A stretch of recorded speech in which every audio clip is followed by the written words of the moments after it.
Educatina, el sitio de educación número 1 de Latinoamérica.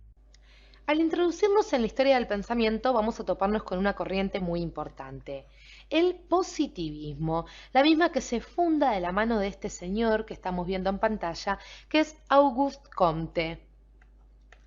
Auguste Comte, vamos a anotar, nace en el año 1789 y muere en el año 1857. Pero, ¿qué es el positivismo? El positivismo, les cuento, es la doctrina que se niega a admitir otra realidad que no sean los hechos e investiga las relaciones entre estos hechos. Entonces, para el positivismo, la realidad son hechos y relaciones de estos hechos. Pero vamos más adelante. ¿Por qué? Porque el positivismo, les cuento, que va a rechazar el conocimiento metafísico y además todo conocimiento a priori, así como también cualquier pretensión a una intuición directa de lo inteligible. No hay nada más allá que los hechos. Vamos a seguir con este positivismo, vamos a seguir caracterizándolo. ¿Por qué? Porque el positivismo pone en el altar a la ciencia, es decir, hay un primado de las ciencias. Hay un primado entonces de las ciencias. El método de conocimiento que nos permite conocer es el propio de las ciencias naturales. Entonces, el método, el propio de las ciencias naturales. Es decir, el cual también se va a aplicar a lo social. Se aplica también a lo social. Pero no desesperen, vamos conociendo más para que podamos entender mejor el positivismo, esta doctrina que se funda en los hechos, en una realidad entendida mediante los hechos y la relación de estos hechos. ¿Por qué? Porque el hecho es la única realidad científica. El hecho es la única realidad científica. Recordemos que rechazan la metafísica y todo conocimiento a priori. Y la experiencia y la inducción consideran que son los métodos exclusivos de la ciencia. Entonces, la experiencia, por supuesto, así como también la inducción. Vamos a agregar unos datos más con respecto al positivismo, que tiene, recordemos, a Comte como su máximo representante. Porque para los positivistas lo único real existente es aquello que puede ser experimentado, medido y catalogado a través de un método científico. El hecho es la única realidad científica. Las proposiciones de la metafísica, como decíamos, no pueden considerarse como verdaderas porque su contenido no proviene de la experiencia. Entonces, hay un fuerte rechazo a la metafísica. Vamos a seguir indagando sobre el positivismo. No dejen de ver nuestros videos. Educatina te recomienda los siguientes videos para que sigas aprendiendo.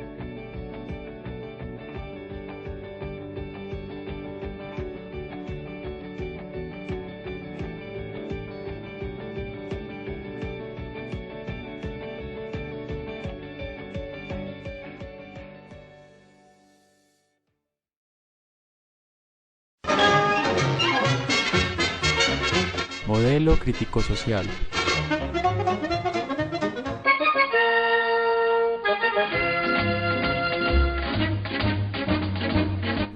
Este modelo surge en los años 80, moderadamente tiene sus raíces en las investigaciones de Piaget, surgimiento de dudas respecto a la validez del positivismo, la comprobación de que no todo es tan así como dicen y la evidencia de problemas ambientales y sociales que causan la crisis del papel social de la ciencia. Reconoce que el enfoque espontaneísta es implacable a nivel institucional, pero sostiene que el tradicional quizás no sea adecuado en la posmodernidad, cuando lo que se precisa es gente que sepa aprender antes que gente que sepa cosas estáticas. Se basa en que todo lo que se enseña a un niño impide que lo descubra por sí mismo. Se asentó progresivamente, llegándose a veces a escuchar que de vez en cuando no hay más remedio que enseñar.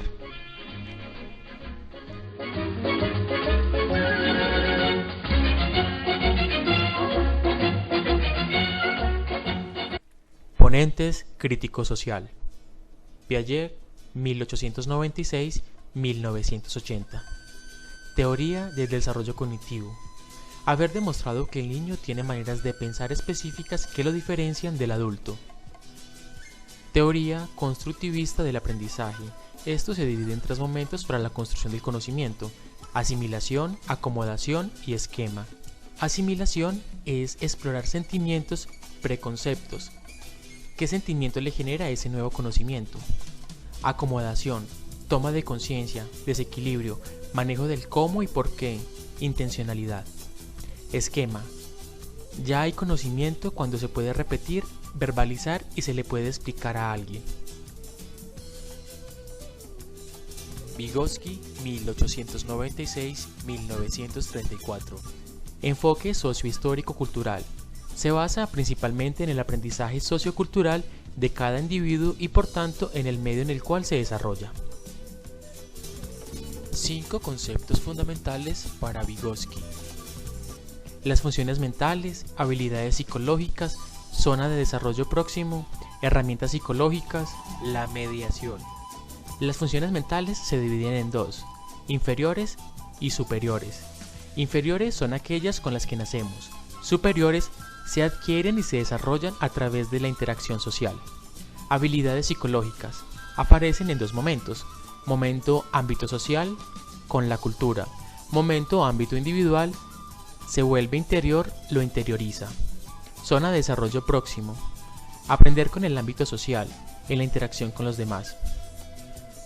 Herramientas psicológicas, los símbolos, las obras de arte, la escritura, los diagramas, los mapas. Lo más importante es el lenguaje. La mediación. La cultura es el desarrollo primordial del hombre. Nos dice qué pensar y cómo pensar. Nos da el conocimiento y la forma de construir el conocimiento. Ausubel, 1918-2008. Teoría del aprendizaje significativo. El aprendizaje significativo se da cuando los nuevos conocimientos se fijan en la estructura cognitiva del alumno. Esto se logra cuando el estudiante relaciona los nuevos conocimientos con los anteriores adquiridos, construcción de un nuevo conocimiento producto de unos preconceptos. Características del aprendizaje significativo. Retención más duradera. Es personal, ya que la significación de aprendizaje depende de los recursos cognitivos del alumno. Es activo. La pedagogía crítica se interesa en primer lugar en una crítica a las estructuras sociales que afectan la vida de la escuela, particularmente situaciones relacionadas con la cotidianidad escolar y la estructura del poder. En segundo lugar, se interesa por el desarrollo de habilidades de pensamiento crítico reflexivo con el fin de transformar la sociedad. En este modelo, los estudiantes desarrollan su personalidad y sus capacidades cognitivas en torno a las necesidades sociales para una colectividad en consideración del hacer científico. Metas, relación maestro-alumno, métodos, contenidos, desarrollo. Metas, crecimiento del individuo para la producción social, material y cultural. Relación maestro-alumno, bidireccional. Método, énfasis en el trabajo productivo y confrontación social. Contenidos, tienen un sustento científico, técnico, polifacético y politécnico. Desarrollo, progresivo y secuencial impulsado por el aprendizaje de las ciencias. Papel del maestro. El maestro es un facilitador, estimulador de experiencias vitales, contribuyendo al desarrollo de sus capacidades de pensar y reflexionar. El maestro es mediador en búsqueda de hipótesis, ayuda a definir los procedimientos para resolver los diferentes problemas y que sean los propios estudiantes quienes organicen los experimentos o pasos de solución. Ayudar al alumno a lograr un punto de vista cada vez más crítico de su realidad. ¿Cómo es la enseñanza? Es la pedagogía de la pregunta, su método, el diálogo, como desafío constante a la creatividad y al riesgo de descubrimiento. Se Se privilegian los conceptos, estructuras básicas de la ciencia para destacar la capacidad intelectual, comprometida con una concepción de hombre y sociedad. Está influenciado por la sociedad y el trabajo productivo, garantizando la colectividad y el desarrollo científico y tecnológico al servicio de una nueva generación. Se crea un ambiente estimulante de experiencias que faciliten en el estudiante el desarrollo de estructuras cognitivas superiores, impulsando el aprendizaje por descubrimiento y significación, y la formación de habilidades cognitivas según cada etapa. Los procesos de enseñanza se basan por ciclos teniendo en cuenta las habilidades o desarrollo del pensamiento, ejemplo, transición y primero, percepción, observación, hasta llegar a la meta, cognición, donde el estudiante de 10 y 11 sea capaz de argumentar, proponer e interpretar su realidad. Papel del alumno. Persona que participa en su proceso de aprendizaje. Persona crítica, analítica, consciente de su realidad. Evaluación. La evaluación es cualitativa y puede ser individual o colectiva. Se da preferencia a la autoevaluación y a la coevaluación, pues el trabajo es principalmente solidario. Evaluación grupal o en relación con parámetros. Teoría y práctica. Confrontación grupal.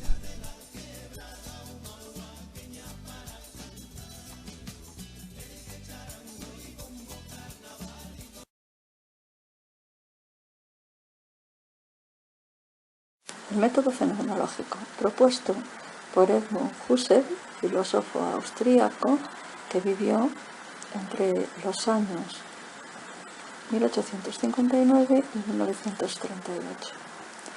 La preocupación fundamental de Husserl tras sus estudios de matemáticas, psicología y epistemología fue convertir la filosofía en una ciencia estricta. Husserl pensaba que para lograr este objetivo era necesario que la filosofía se centrara en el estudio de las cosas, pero no en tanto pensando en su esencia o origen, sino en cuanto a lo que nuestra conciencia puede captar de ellas. La filosofía debería ocuparse de los fenómenos. Así pues, la función de la filosofía será ir a las cosas mismas. Para ello, el filósofo debe hacer una distinción entre la actividad de la conciencia o mente y lo que procede de los objetos. Para llevar a cabo este proceso se establece un método que se llama epogé. La epogé consistirá en poner en suspenso todo lo que puede distraernos del conocimiento. Para ello es necesario hacer una serie de reducciones de los contenidos de la conciencia que empezarán por lo que se denomina epogé filosófica. La epogé filosófica será la primera suspensión de todas las ideas y presuposiciones respecto a los fenómenos, incluso aquellas que tienen que ver con los conocimientos previos, con las teorías filosóficas que hayamos aprendido. La segunda reducción de los fenómenos de la conciencia es lo que se denomina epogé fenomenológica. Mediante esta suspensión del juicio ponemos en duda la idea de que los objetos tengan una existencia independiente de la conciencia. Los consideramos única y exclusivamente fenómenos. En tercer lugar, vendría la epogé eidética. La epogé eidética consiste en poner entre paréntesis todo lo que existe, pero podría no haber existido, es decir, todo lo contingente, también todo lo accidental, todo lo que no define ni caracteriza las cosas. Así, para los fenomenólogos, la filosofía parte de tres principios. Primero, hacer filosofía no consiste en leer a los distintos filósofos ni sus distintas teorías filosóficas, sino investigar en lo que podemos conocer de las cosas e investigar directamente a través de los fenómenos que se presentan a la conciencia individual. En segundo lugar, o como segundo principio general de este proceso de la fenomenología, deberemos tomar en cuenta que no se puede conocer la realidad. Esto es un principio fundamental de la fenomenología. Así que la filosofía debe ocuparse de comprender y definir la forma en la que trabaja la razón o la conciencia. En tercer lugar, otro de los principios básicos que definirán esta labor del filósofo en la fenomenología es que la filosofía debe centrarse en lo esencial para el conocimiento y considerar únicamente lo que necesitamos para definir las experiencias.